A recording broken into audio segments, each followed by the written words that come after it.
the use of cinnamon to help treat diabetes remains controversial. We know that cinnamon is so good at controlling one's blood sugar that you can cheat on a diabetes test by consuming 2 teaspoons of cinnamon the night before your glucose tolerance test. Basically, they make you drink some sugar water and see how well your body can keep your blood sugar levels under control. And if you eat those 2 teaspoons right when the test starts, or 12 hours before, you can significantly blunt the spike.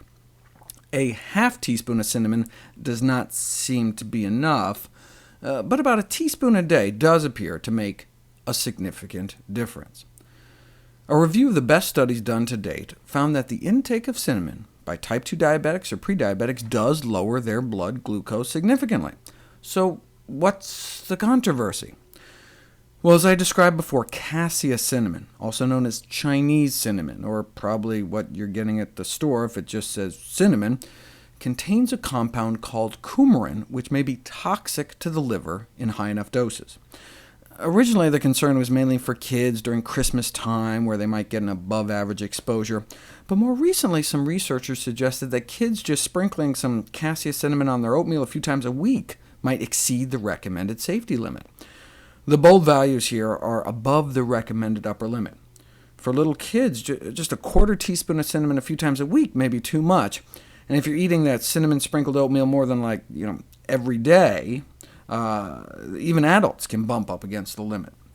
So a teaspoon a day of cassia cinnamon might be too much for anyone. But look, no problem. Just switch from cassia cinnamon to Ceylon cinnamon, and you can get the benefits without the potential risks, right? Well, without the risks, yes, but we're not sure about the benefits. Nearly all the studies showing blood sugar benefits of cinnamon were done on cassia. We've just assumed that the same would apply for the safer cinnamon Ceylon, but only recently was it put to the test.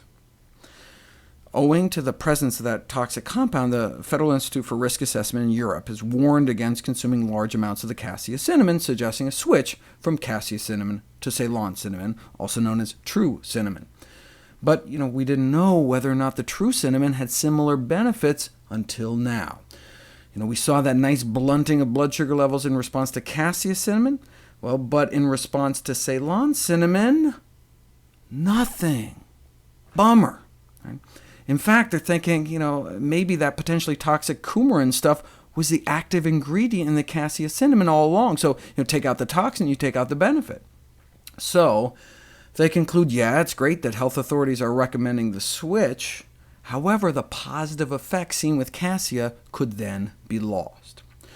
So, should we give up on going out of our way to add cinnamon to our diet? No, I think it's still a good idea to shoot for about a teaspoon of cinnamon of Ceylon cinnamon a day, since there's a bunch of other benefits linked to cinnamon besides just blood sugar control, not the least of which is its potent antioxidant content.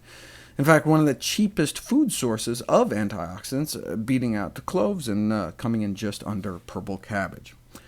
But cinnamon can no longer be considered a safe and effective treatment for diabetes. Either you're using cassia cinnamon and it's effective but may not be safe, or using Ceylon cinnamon, which is safe but does not appear effective.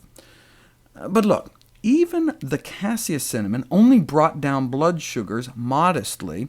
In other words, only as good as the leading diabetes drug in the world, metformin, sold as glucophage.